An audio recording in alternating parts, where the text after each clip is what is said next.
नमस्कार. आज आपण 14व्या श्लोकाचा अर्थ जाणून घेणार आहोत. श्लोक 14. प्रशांतात्मा विगतभिर्ब्रह्मचारी व्रते स्थितः मनस्संयम्य मच्चित्तो युक्त आसीत मत्परः. श्लोकाचा अर्थ: ब्रह्मचर्य व्रतात राहणाऱ्या, निर्भय तसेच अत्यंत शांत अंतःकरण असणाऱ्या सावध योग्याने मन आवरून चित्त माझ्या ठिकाणी लावून माझ्या आश्रयाने राहावे. ज्याचे अंतःकरण राग द्वेषरहित आहे तो प्रशांतात्मा आहे.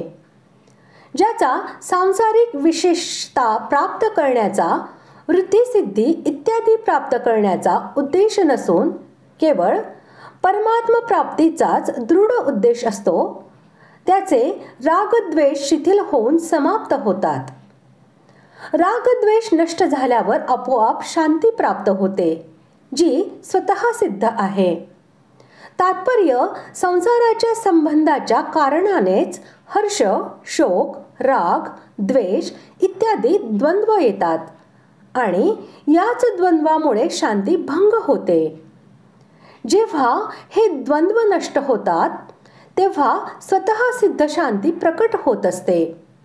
त्या स्वतः सिद्ध शांतीला प्राप्त करणाऱ्याचे नावच प्रशांतात्मा आहे. विगत भी याचे तात्पर्य असे आहे की परमात्मा सर्वत्र आहे. ध्यानयोगी परमात्म्याचे ध्यान करून त्याला सर्वत्र पाहू इच्छितो. मग त्याने का भ्यावे? म्हणून ध्यान करते वेळी साधकाने निर्भय राहिले पाहिजे. मनात थोडेसे भय राहिले तरी एकांत आणि निर्जन स्थळी स्वाभाविकपणे चित्तात विक्षेप येईल.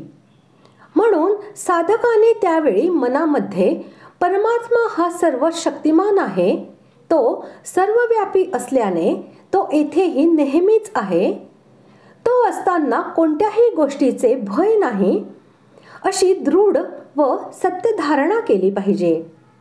कदाचित प्रारब्धामुळे ध्यान करता करता मृत्यू आला तरी त्याचा परिणाम परमकल्याण होण्यातच होईल. खरा ध्यानयोगी या विचारावर ठाम राहतो, म्हणून त्याला विगतभी असे म्हटले आहे.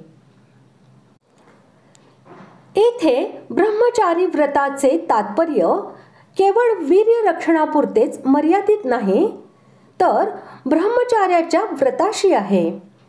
तात्पर्य जसे ब्रह्मचार्याचे जीवन गुरूंच्या आज्ञेनुसार संयमी आणि मर्यादित असते, तसेच ध्यानयोग्याने आपले जीवन संयमी आणि मर्यादित ठेवावे.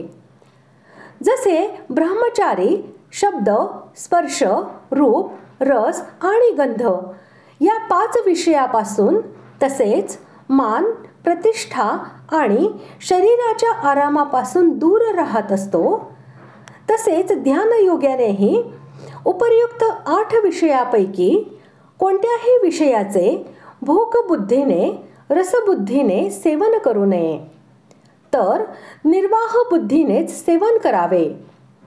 जर भोगबुद्धीने त्या विषयांचे सेवन केले गेले तर ध्यानयोगाची सिद्धी होणार नाही. म्हणून ध्यानयोग्यासाठी ब्रह्मचारी व्रतामध्ये स्थित राहणे अत्यंत आवश्यक आहे. व्रतात स्थित राहण्याचे तात्पर्य कोणत्याही अवस्था, परिस्थिती इत्यादीत कोणत्याही कारणाने कधीही किंचित मात्रही सुखबुद्धीने पदार्थाचे सेवन होऊ नये. मग तो ध्यान काळ असो अथवा व्यवहार काळ असो, यात संपूर्ण इंद्रियांचे ब्रह्मचर्य येते. ध्यान करते वेळी साधकाने निद्रा, आळस व प्रमाद इत्यादी विघ्नांपासून बचाव करण्यासाठी फार सावध राहिले पाहिजे. असे न केल्यास मन व इंद्रिये ही त्याला फसवून ध्यानयोगामध्ये अनेक प्रकारची विघ्ने आणू शकतात. हीच गोष्ट दाखविण्यासाठी युक्त हे विशेषण दिले आहे.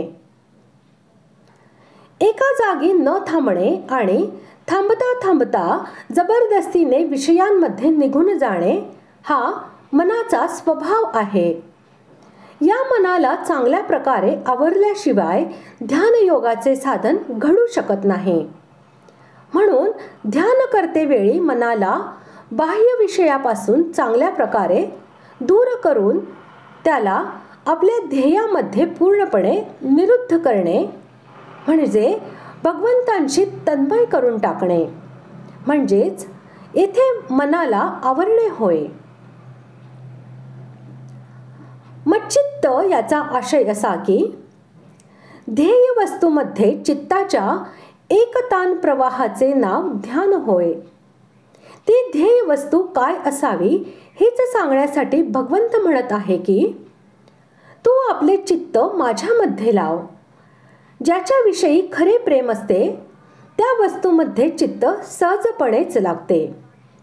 म्हणून ध्यानयोग्याने त्या परमहितैषी परमसुहृद परमप्रेमास्पद अशा परमेश्वराचे गुण, प्रभाव, तत्व व रहस्य यांना समजून घेऊन संपूर्ण जगाबद्दलच्या प्रेमापासून बाजूला जाऊन एकमात्र त्या परमेश्वरास आपले ध्येय बनवावे आणि अनन्य भावाने चित्त त्याच्यामध्येच लावण्याचा अभ्यास करावा. ध्यानयोग्याने असे केलेच पाहिजे. परमेश्वराला आपले ध्येय बनवून त्याच्या ध्यानामध्ये जे चित्त लावू इच्छितात ते भगवंताचे परायण सुद्धा असतात. म्हणून मत्पर या पदाने भगवंतांनी असा आशय दाखविला आहे की ध्यानयोगाच्या साधकाने मजलाच परमगती, परमध्येय, परम आश्रय आणि परममहेश्वर सर्वांपेक्षा श्रेष्ठ प्रेमास्पद मानून नित्य माझेच आश्रित राहिले पाहिजे. मलाच आपला एकमात्र परमरक्षक, सहाय्यक, स्वामी, जीवन, प्राण व सर्वस्व मानून माझ्या प्रत्येक बाबतीत अत्यंत संतुष्ट राहिले पाहिजे. याचेच नाव भगवंतांचे परायण होणे हे होय. अशा प्रकारे आज आपण 14व्या श्लोकाचा अर्थ जाणून घेतला. पुढील भागात आपण 15व्या श्लोकाचा अर्थ जाणून घेऊया. धन्यवाद.